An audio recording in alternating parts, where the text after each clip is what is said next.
The Young Prophet and the Lion. Based on 1 Kings 13. There once was a young prophet from Judah. God sent him with a sacred mission, to speak against a false altar that King Jeroboam had built in Bethel, where the people had begun worshipping idols. With boldness, the young prophet stood before the altar and declared, "O altar, altar! This is what the Lord says, a child named Josiah will be born to the house of David, and he will sacrifice the bones of false priests on you." As he spoke, the king stretched out his hand to seize him, but suddenly, the king's hand shriveled up and became paralyzed. Startled, the king cried out, "Please, pray to your God for me." The young prophet prayed, and the king's hand was healed.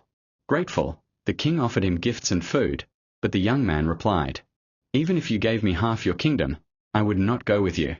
God commanded me, do not eat or drink anything here, and do not return by the same path you came." So the young prophet left by another road. But nearby lived an old prophet. When he heard of the young prophet's deeds, he hurried to find him. He found the young man resting under a tree and said, "Come home with me and eat." The young prophet answered, "No, the Lord told me not to eat or drink here."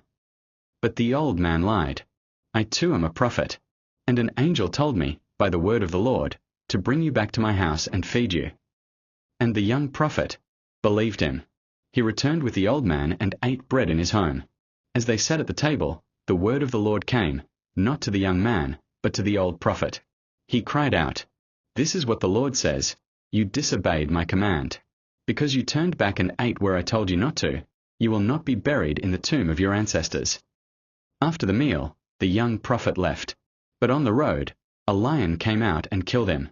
The lion stood beside the prophet's body, and did not eat him, nor did it attack the donkey. Villagers passed by and saw the lion guarding the body.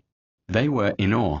The old prophet, heartbroken, came to collect the body and buried him in his own tomb, saying, "When I die, bury me beside him, for everything he spoke from the Lord will surely come to pass." Moral of the story.